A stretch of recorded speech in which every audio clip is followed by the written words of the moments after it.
Welcome to my channel, WW2’s. I bet you didn't know how one woman saved the Spitfire and changed the course of World War II. The Second World War was a time of immense challenge. Nations fought for survival. Machines played a vital role. Aircraft became symbols of power and hope.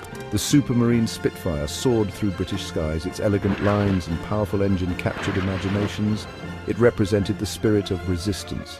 Designed by R.J. Mitchell, it was fast and agile. The Spitfire was crucial during the Battle of Britain. It defended against the German Luftwaffe.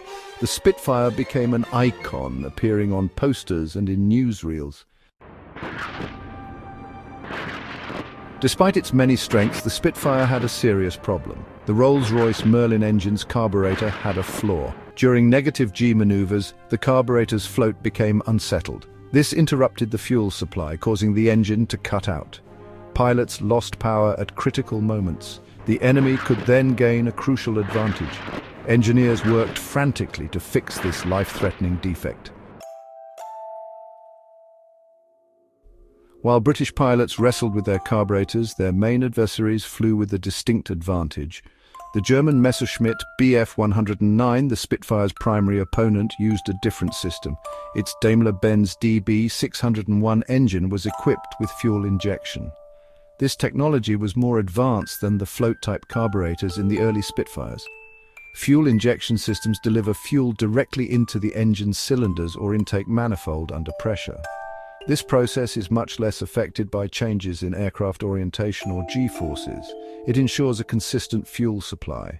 This meant that German pilots in their Bf-109's could perform aggressive maneuvers without fear. They could push their aircraft into a steep dive. Their engines would continue to run smoothly. They could push the nose down sharply to escape a pursuing Spitfire. The Spitfire pilot attempting to follow might find their own engines spluttering and failing.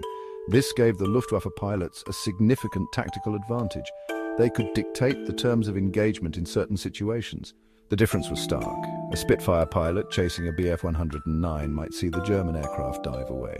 If the Spitfire pilot tried to follow directly, they risked their engine cutting out. The RAF needed every possible edge to defend the skies.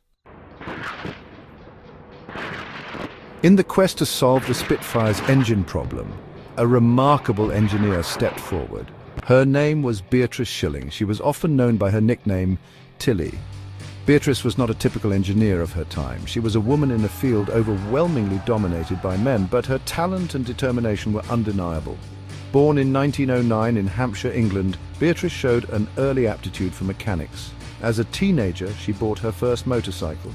She enjoyed taking it apart and putting it back together. This hands-on experience was invaluable. Beatrice pursued her passion for engineering through formal education. She studied electrical engineering at Manchester University. She was one of only 2 women in her engineering class. After graduating in 1932, she continued her studies, earning a master's degree in mechanical engineering. Her love for motorcycles never faded. She became an accomplished motorcycle racer. Her racing experience gave her practical insights into engine performance under stress. Beatrice Shilling meticulously investigated the carburetor problem. She understood the physics of fluid dynamics. She knew how G-forces affected the fuel in the float chamber. The problem was that during negative G, fuel would surge. This either flooded the engine with too much fuel or, conversely, briefly starved it. She realized that a full redesign of the carburetor would take too long. The Battle of Britain was happening right then. Pilots needed a solution immediately, so she looked for a simple, quick and effective modification. Her solution was ingenious in its simplicity. She designed a small metal device. It was a flat, circular piece of metal like a small washer or thimble. It had a precisely calculated hole in the center.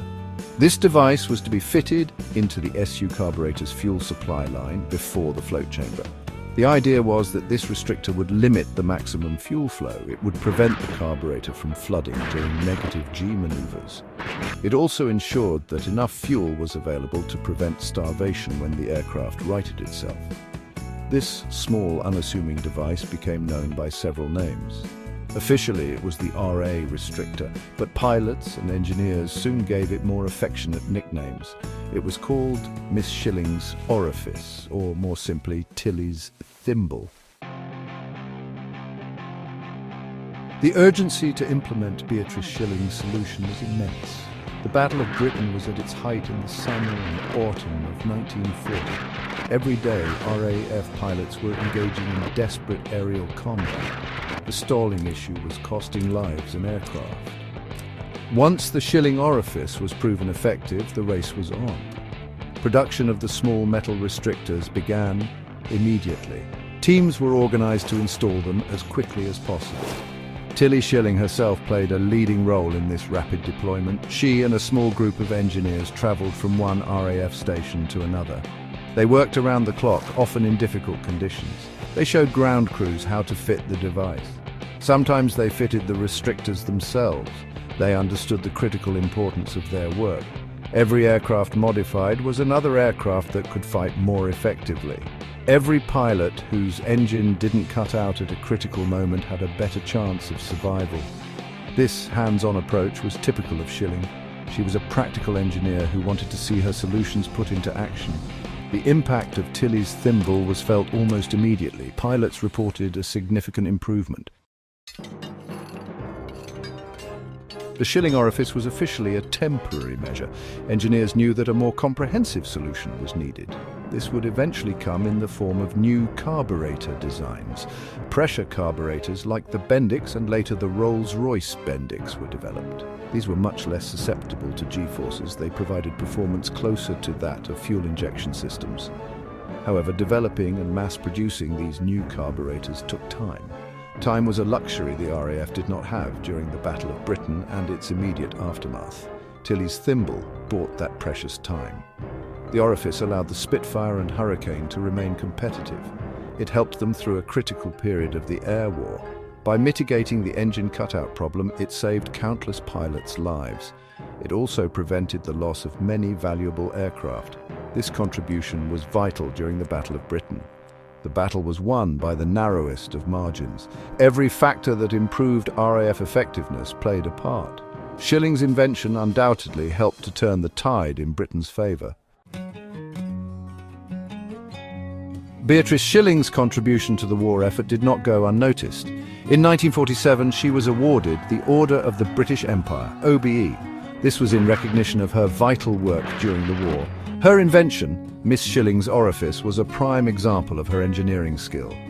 It showcased her ability to find practical solutions to complex problems under immense pressure. She was a true innovator. Her work directly impacted the operational capabilities of the Royal Air Force's most important fighter aircraft. This saved lives and helped secure victory. Beyond her specific wartime invention, Tilly Shilling's career was remarkable. She was a pioneer for women in engineering. In an era when engineering was almost exclusively a male profession, she excelled. She earned the respect of her colleagues through her intelligence, her hard work, and her down-to-earth attitude. Her success helped to pave the way for future generations of women. She showed that gender was no barrier to achievement in technical fields. Her story continues to inspire young people, especially women, to pursue careers in science, technology, engineering, and mathematics STEM. Her legacy is not just about one invention, it is about a way of approaching problems. She combined theoretical knowledge with hands-on experience. Her motorcycle racing background gave her an intuitive understanding of engines. Watch my next video now.